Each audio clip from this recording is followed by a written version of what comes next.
What's up, Etsy sellers? Welcome back to my channel. My name is Dave. Today we're going to be going over 3 quick, simple mistakes that brand new sellers make, and experienced sellers make this too if they never learn. So let's jump right into it. If you're new here, please consider subscribing. I do new videos all the time on Etsy success. Please check the description for helpful links, and let's get started. So the first mistake that I see, we're going to be using a tool called Everbee. If you want to try it out, the link is in the description. You don't have to put in your credit card. I'm using this tool. It's a Chrome extension, so you can see a lot of analytics that Etsy doesn't show you, like monthly revenue and estimated monthly sales, etc.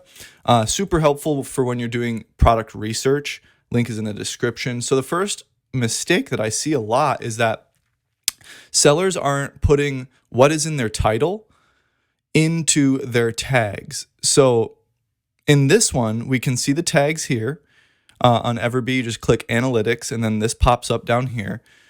This is called a yoga shasha. And I don't see yoga shasha in the tags. So anything that is in your title is really, really important.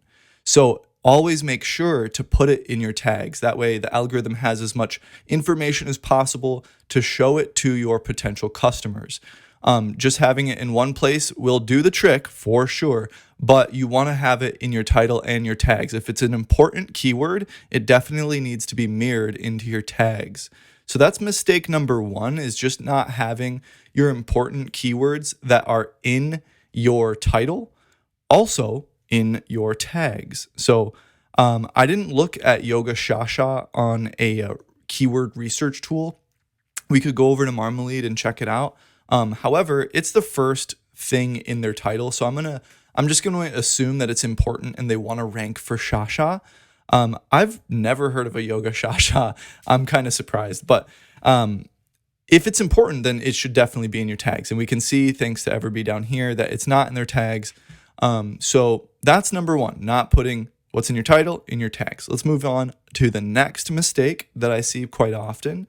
Number 2 is not filling your tags out all the way. I know some people, I've heard in the Etsy community lately that some people are recommending not filling out your tags all the way. I have not yet seen any evidence for this in my shop and shops or my students' shops for any, fruitful results from trying this. But if anybody has some insight on this, please comment below and let me know what you're experiencing if you're trying this. I've tested it, other people have tested it, and we haven't seen anything really fruitful of it. But hey, it depends on the niche too. It might be a really good strategy for saturated niches, but I don't have a position on it. I don't have an opinion on it right now because I don't see it as a viable strategy. So number 2 mistake would be to not fill out all your tags.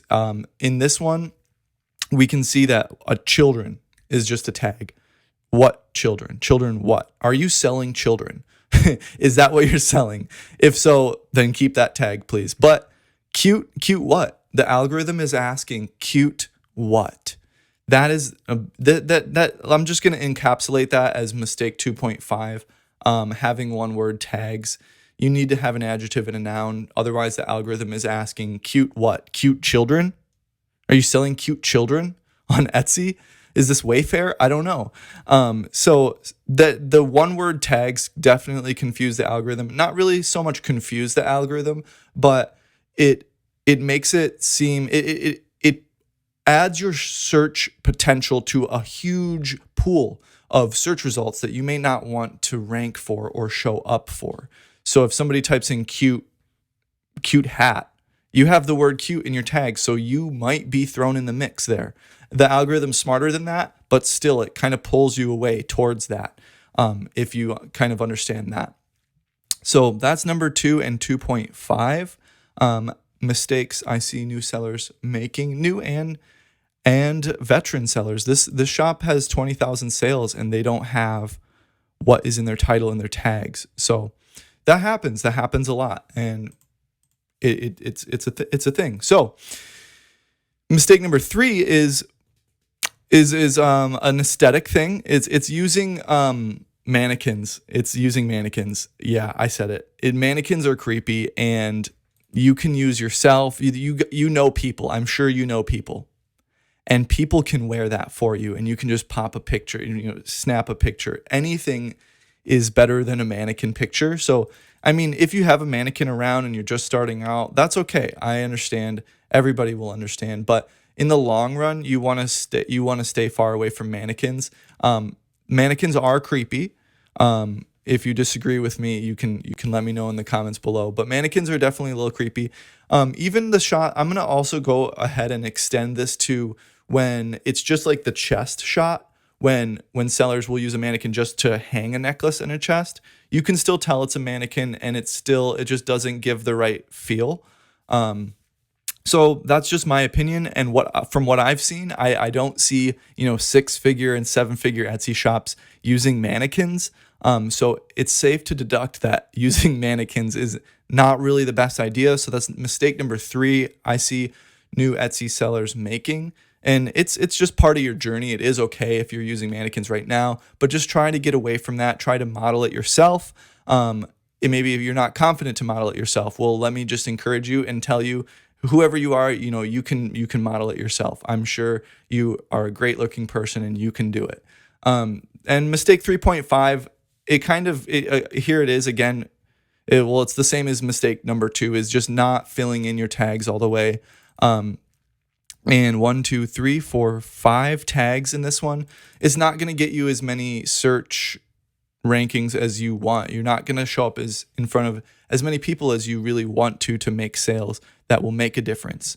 Headband, 1-word tag, cute headband, makeup headband. Okay, so there is only one word tag in this listing. However, definitely want to stay away from those.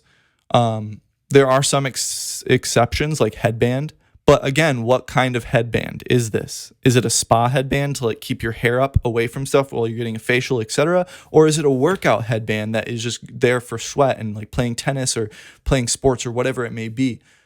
Because of this tag, this listing has the potential to show up in, the sweat headbands for sports and stuff. And if this was put in front of those people, they would not buy it. So you always want to ask yourself, if I rank number 1 for this keyword, will the people typing it in buy it?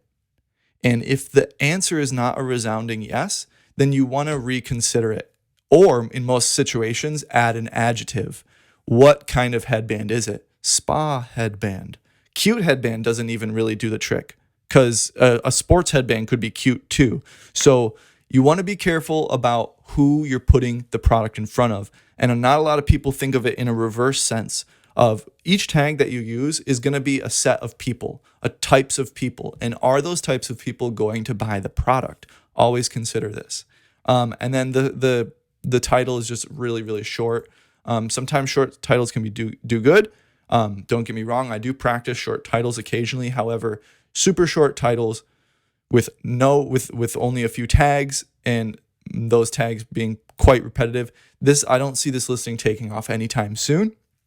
I'm sorry, Sparkling Gem 88, but it's off to a good start. So I'm not bashing anybody, but we have to find listings to make examples out of it. So I hope you enjoyed today's video. Check the description for an Everbee link. You don't have to use your credit card to sign up. It's a Chrome extension that allows me to see all these super helpful analytics. And I hope to see you in the next video. Have a nice day.